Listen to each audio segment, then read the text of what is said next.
Hello everybody, welcome back to another video. I'm hoping you guys are all having a wonderful day. So, as you can tell by the title, we'll be talking about a winter storm. And this winter storm is going to be early, it is going to be unusual, and it's actually going to be a bit more unusual than you may even think. I want to make it clear also that I will be going over the rain side of the storm, not just the snowy side. So if you don't live in the mountains or in Kansas, Colorado, Wyoming, still consider watching this video, because I may just provide a bit of useful information. I want to first thank you guys so much for allowing me to hit 20,000 subscribers. That is absolutely insane. Quite literally 20,000 people following this weather page. That is just amazing. At the beginning when I first started, I didn't think 20,000 people were even on YouTube that were interested in such a niche thing like weather. But I was wrong. So I just wanted to say thank you guys so much. It really means a lot. And while we're talking about subscriptions, if you guys would like to subscribe, check out the channel, watch the video, decide for yourself whether it's worthy. And if you're a returning viewer, or you like what you're seeing, liking the video would be awesome. Otherwise, let's start talking about this. So, this storm, I got several comments yesterday when I made a video about this, kind of asking me, why is this so special? I mean, there was snow in, many years past in the mountains across Colorado, Idaho, Wyoming, and I completely agree. I kind of did a bad job of explaining that maybe, but the difference between this storm, that's this winter storm, at least the winter side of the storm, is that it will be impacting a much larger area of the mountains than just typical, maybe the highest elevations. This will be impacting even areas that could be at sea level, maybe 600 feet above sea level, so not even the mountains. It could be impacting portions of western Kansas with some snow. That snow will probably not accumulate to a high amount. It will most likely be just maybe snow mixing with rain, maybe some accumulations, but that's still very impressive. That's why this storm is so unusual, and this storm may be named by the Weather Channel, possibly, and that would be the earliest winter storm named by the Weather Channel. And another thing that should tell you right off the bat why this storm is so unique is that some of these temperature anomalies are going to be 50 degrees below Fahrenheit in terms of anomaly. That's, whichever way you look at it, that's just unusual. So looking at the GFS, we start off by a very dry pattern, really not much. A bit of showers across southern Canada. And by the way, if you are new to this channel, you are from Canada, I do include Canada to the best of my ability in this. I don't just talk about the US, but I do focus just mainly on the North American continent. Notice we are looking at lots of showers across southern Canada into Ontario and Quebec. This really isn't much of a big deal. This is probably a bit overdone even by the GFS. Chances are you won't even see any rain, but as of now, there's really no sign of a winter storm. I mean, today the weather in Chicago here, absolutely beautiful. Dry, the soil isn't soggy. It's a bit too dry in my opinion, but no clouds in the sky, perfect temperature, just couldn't get better, right? But that quickly changes. We have a storm system that is already onshore, made its way onto British Columbia over the Friday evening hours and into overnight Saturday. And what we saw is, or what we're seeing is a nice band of showers that could be developing a cluster of thunderstorms into really late today into early Sunday. And this video is getting uploaded on Saturday, so if I refer to as today, I'm talking about Saturday, since I know some people watch these videos a bit later since they don't have the time, or if you just may stumble across it on accident. Notice we are looking at a shower of storms, a cluster of showers, shower of storms.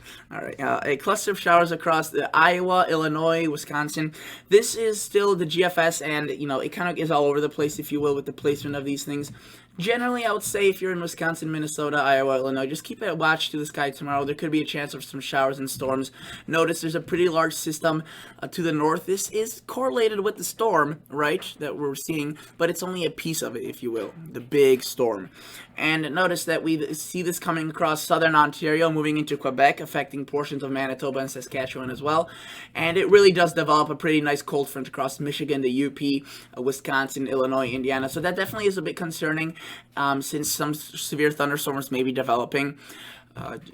Obviously, you can see southern Canada will also get impacted by this, since it's a bit further to the north, closer to the actual center of the storm, which is it's pretty strong at this point, 979 millibars of pressure. That is a powerful storm. Probably some strong wind gusts would be possible across just south of James Bay. and into western Quebec. But notice that moves off to the north, brings some showers and storms. Really, just kind of misses the northeast. But don't get disappointed if you're not going to see rain from this thing, because this is where the real business starts. We have this strong cold front ahead of this huge boundary of cold air. Notice we have a huge area of cooler air up here, and you can just tell by the blue lines. This usually indicates 32 degrees or below. Now, usually the actual air temperature is a bit warmer than that, but that's what the GFS likes to show. And let's take a look at the anomalies just to show you how cold it is. You can see that's just the beginning of the cold air. There's a whole reservoir further up to the north. And I wanted to show you that because this cold front is going to be right on the tip of that cold air mass, kind of on the nose of that thing, if you will. That's what meteorologists often use. And notice it's going to be delivering some snow across the British Columbian Mountains, the Rockies. It's going to be more limited up there. Really, the cold air is not going to be as abundant. The cold air catches up to this cold front at around Wyoming, southern Montana area, and that's where things start blowing up. Notice it moves into Montana. The snow really up here isn't anything extremely unusual. It may be a bit early, if you will, across the Montana area. Some lower elevations may be seeing some snow showers, but where the anomalies really do occur with the heavy snow and the cold air is across the Wyoming, Colorado area. Notice, we move into, I should have probably gone over the timing a bit more carefully. You can see that this would be occurring across Montana and moving into Wyoming late Monday into early Tuesday. And as we push further through Wyoming, this is a quick moving system, this cold front, if you will, and at least this cold front piece, because the system overall will be very slow moving, and I'll show you that in just a minute. Notice 6Z Tuesday, September 8th. This is very early Tuesday morning. We have lots of snow developing across Wyoming. And for those that don't know, Wyoming is not just one big mountain. There are a lot of valleys. You can see where the green area is, lots of mountains where the blue is. But you can see there's predominantly more snow than green. And that's because it kind of laps with the nighttime hours. See, this would be moving into northern Colorado, possibly reaching Denver by midday Tuesday and exiting Wyoming by midday Tuesday. And you can see some widespread snow occurring across Colorado, Wyoming, and into portions of Nebraska, and even, again, western Kansas. So definitely interesting. You know, Denver typically doesn't see their first snow in September.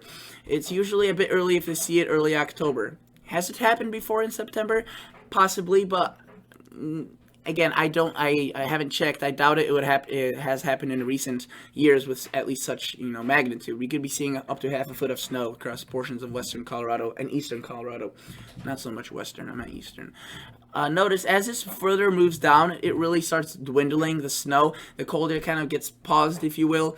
And again, this is quick moving. You can see really by late Tuesday, it's well into Colorado. And by early Wednesday, it's into the panhandles of Texas and Oklahoma. Yes, the panhandle of Texas and Oklahoma are at a high elevation. They're pretty much flat, and they're going to be seeing snow. It just goes to show you how cold it will be. Now, again, this is just one model. This is the GFS. This model is a bit more aggressive than some other models I've been looking at, but it definitely still shows it within reason, if you will, the snowfall accumulations. It's not like if the European shows no snow and the GFS model shows a ton of snow. They both are pretty confident in the snow. Some models are showing a bit more, some are showing a bit less. Notice, up here, a bit less, more isolated, kind of, I guess, the mountains are going to be basically seeing it. More centered towards the mountains at higher elevations, focused on those areas. And if you look into Wyoming, it gets more widespread. Obviously, the hills, the mountains will be seeing more snow, up to a foot easily, while the lower elevations still could see some snow, maybe 1 to 2 inches. And then notice we move into Colorado, we see a similar story. We see lots of these pinks, so 6+ inches into Colorado and northern Colorado and southern Colorado. Basically just the eastern 3/4 of Colorado will be seeing snow. And even as, we could be seeing some slight accumulations across Nebraska and Kansas. I think this may be overdone, since some of these models, when there's an early winter storm, they do sometimes overdo this, especially at the beginning of the season. But we've also seen many times where an early season snowstorm or a late season snowstorm does overperform. So we definitely can't get that out of the question. But notice, this is very expansive for a September snowstorm. We typically don't see amounts like this in September, at least for the amount of time I've been forecasting weather, which I admit isn't awfully long, 7-8 years. There's people that have been tracking the weather for 30, 40 years. I don't really remember something like that. And if it hasn't happened in the 7-8 years, I'd already call that a little bit unusual. And notice this is, again, something to be looking for sure. But the story doesn't end there. Let me tell you, this storm doesn't stop its journey across the Wyoming, Colorado area. Notice, while this snow is going on over there, we are looking at lots of rain across Iowa, Nebraska, South Dakota, Minnesota, Illinois. This could actually come in the form of storms, and notice it stays over similar areas for a very long period of time. This could lead to flooding, flash flooding if there's a series of storms, strong storms occurring over a similar area. So this is definitely something that we'll have to monitor. As yes, the snow is just one side of this, the rain is another side of this, and the severe weather as well. You can see we see lots of rain. I mean, the whole arc, if you will, this cold front kind of gets a positive slope, positive tilt, and it just continues spewing out, if you will, moisture across the Midwest. And notice this is at this point Thursday, and some of these areas could start seeing rain as early as late Sunday. And we just continue seeing this precipitation flow, and notice we actually see some re-strengthening possible, a low pressure trying to form, and it moves across the northeast as well, delivering quite a bit of rain. So this is a very, very long system. It's going to be occurring over a long period of time for sure. Let's take a look at the precipitation amounts. Total accumulated precip. You can see that across the Midwest, really Wisconsin, Iowa, Illinois, Missouri hit the hardest, and Michigan. We could be looking at a lot of rain, well into the 2 to 3, 4 inch range. And I know that southern Wisconsin got a bit more rain than here us in northern Illinois, but I know that for the whole month of August we saw 0.8 of an inch. And, we could be possibly getting 4 to 5 inches here, which would be more than we got in the past 2 months. So this is definitely a very efficient rainmaker. And it's also good news that it will be delivering a bit of rain in the form of snow, mainly across Colorado and Wyoming. Since they have a drought there, it would be a bit better if this could be centered a bit towards the west, more to the west, so New Mexico and Arizona and Utah could get in on some of this wet weather. They have a very dry, they have a drought pretty much, and they need that rain. I mean, I'm not saying that many other locations are going to get rain, don't have drought. I know we are, Chicago's in a moderate drought, which is the first time we've been in a moderate drought since 2013, early 2013. So it's been a while for sure. And notice a lot of the east also seeing rain, the southeast, the northeast, maybe a bit more scattered across certain parts of the area in the south, but that's again yet to be determined. This is still yet to change. Don't take these amounts as too hard and look at your city and say, oh, we're getting 3, Kansas City, we're getting 2 inches. 100%. That's not how weather works, This area, this drier area, could move a bit to the north, to the south, or it just might get eliminated and might be also very wet. Let's take a look at the European model. I don't really want to show you the exact layout and timing since this video is already a pretty long video. I just want to show you what it's showing in terms of its snowfall accumulations. And notice that the European is still showing some decent amounts. It's a bit less aggressive than the GFS, but I mean, look at that. Ignore these things. That won't happen. We won't see seeing snow across Wisconsin and Minnesota. But we could be seeing even up to, some accumulations across Texas and Kansas, which is already a very rare thing. And then notice Colorado seeing 7, 13 inches across the mountains. Colorado, or Denver, probably very, very iffy at this point. I would say 1 to 3, maybe 3 to 5. Notice as you move towards Montana and British Columbia and western Alberta, we see the snow more focused towards the higher elevations. But when we move to the south, Wyoming, some locations definitely up to 1.5 feet of snow. Let's take a look at the total precipitation in terms of the rainfall. Because I just want to show you how much rain could fall in the eastern United States. And again, you can see pretty much very well agreed. The European actually showing even a bit more rain. Some locations seeing 8, 9 inches, which is more than these areas have seen in the past several months. So definitely good news in terms of the rain. There is obviously too much of a good thing, and that's could cause flooding. But really, the South, the central South, if you will, the mid South is going to miss out on this probably the most. That's what the models are saying. It looks to be more standard across Texas, Oklahoma, the precip, and across the southeast. But really, these areas don't need that much precip. They're not in a drought, if you looked at the drought monitor at least.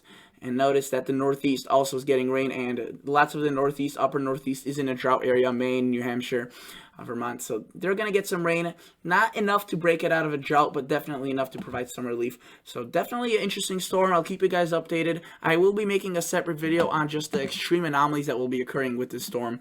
And I want to show you some of the anomalies just now to give you a quick little taste of what this could look like.